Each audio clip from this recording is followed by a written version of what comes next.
Thomas, welcome to the Progressive Soapbox.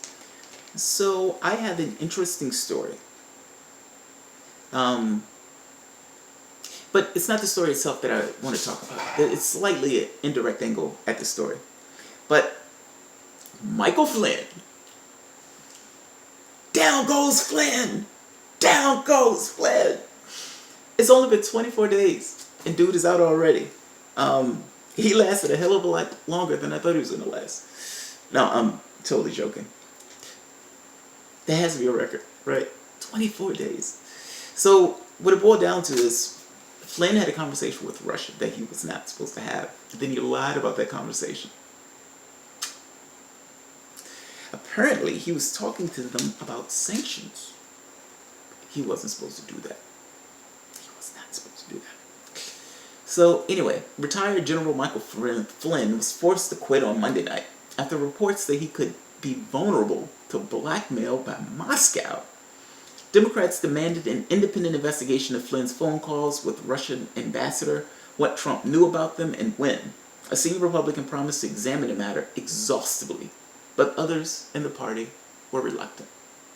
And this is kind of my point. Look, in any country, I would imagine, particularly if you have a stable time, let's say nothing is going on, there's no famine, there's no war, there's nothing major. I would imagine there would be a little political grandstanding. Meaning, I would expect politicians to behave in ways that pushes the envelope a little bit.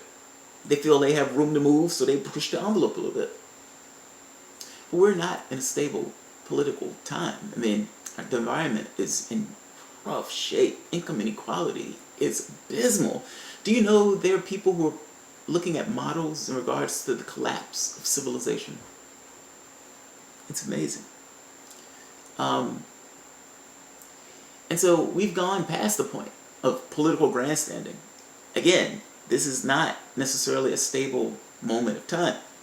They've gone past that point. They've gone to the point of literally hampering government or undercutting the architecture of government itself out of political expedience. Meaning, this is what I mean. So, if you think about the people involved and what they're talking about. So Democrats are essentially saying, whoa, we want an investigation. We want to find any and everything out that there was to possible know. What did Trump know? When did Trump know it? Was he having conversations about sanctions? All that stuff. But up to this point, Democrats have also just wanted to talk about Russia because they want to talk about anything other than why they lost that election. So a lot of this feels like,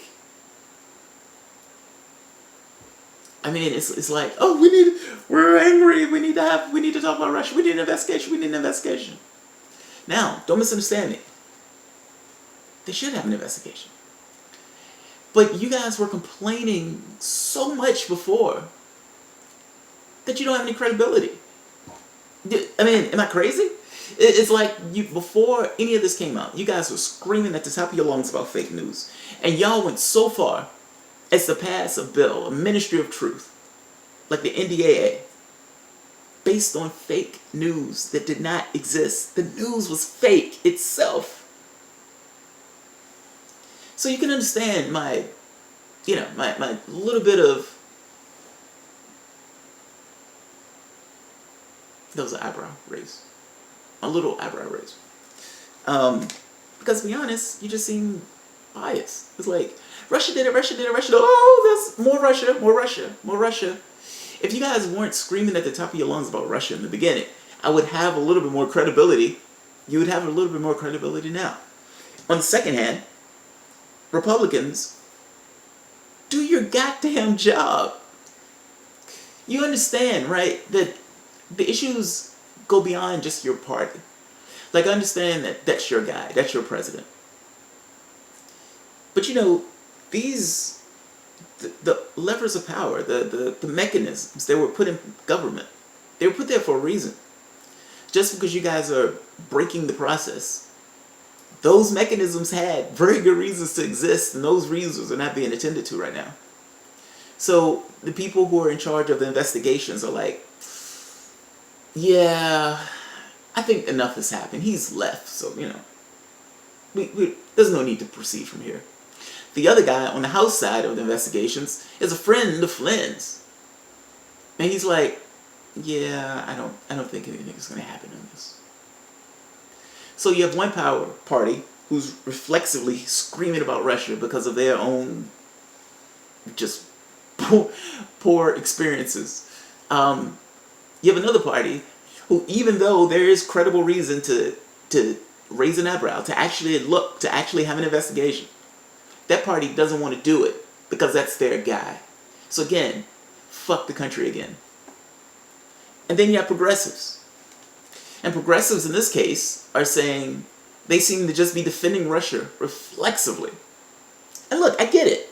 It's this feeling of, well, no, you're just attacking Russia because you just don't want to have an honest conversation about why you lost to Donald Trump. That's the conversation where progressives are taking it. That's where our head is. But that doesn't mean that Russia didn't actually do it. Like, you get that, right?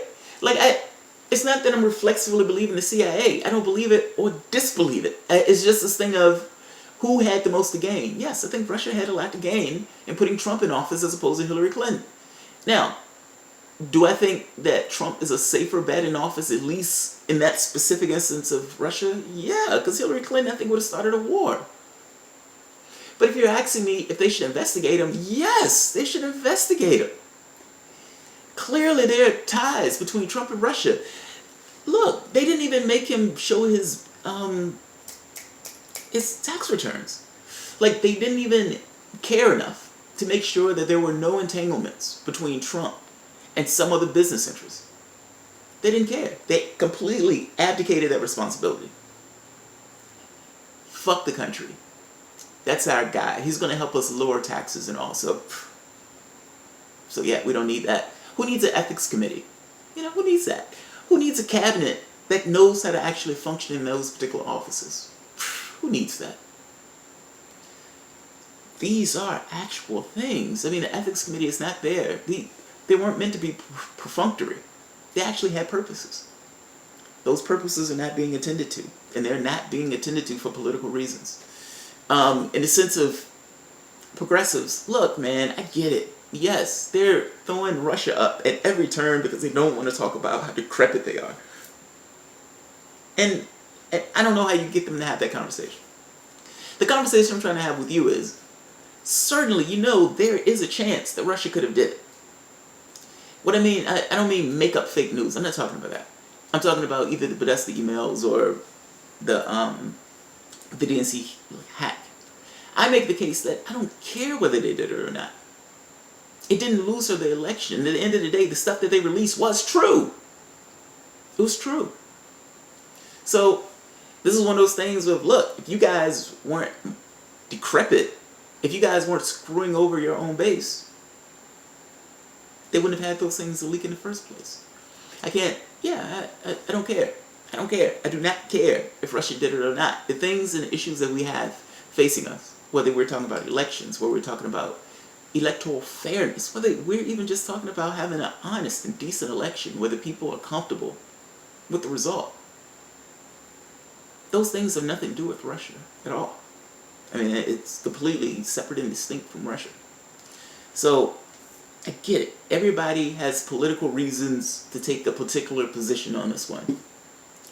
Can we all agree, though, that at the end of that,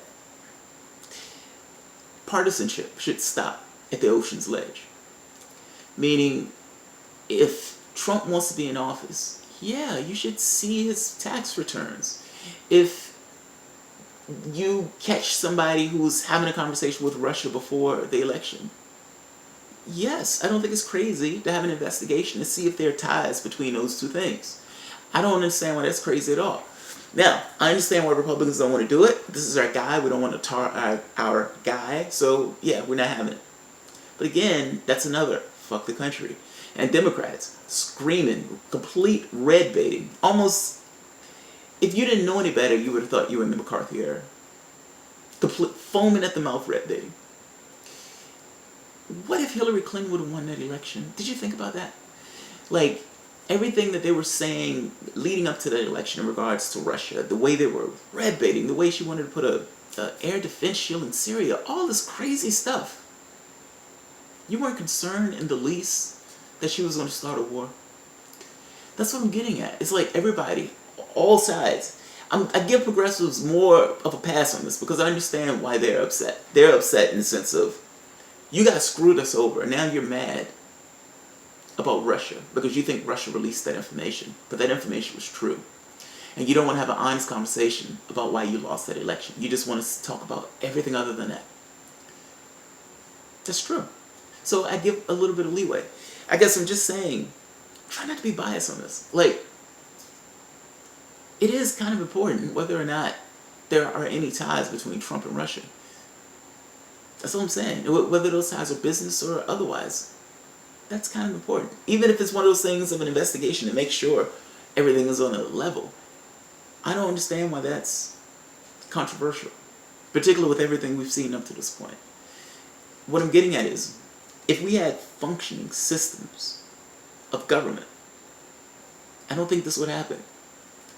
And what disturbs me a little bit is, in each scenario along the way, there was supposed to be a check and a balance. Whether you're talking about the ethics investigation, where you're talking about, there's even a provision that they can put through now to show his bank statements. Not his bank statements, his tax returns. You think they're going to do it? No. This is absolutely disconcerting. Because it means that the levers that are in power to keep, it's like to keep the car on the road, per se. Those things are not just undermined. They're completely impotent. They're just ripped out. They're just husked.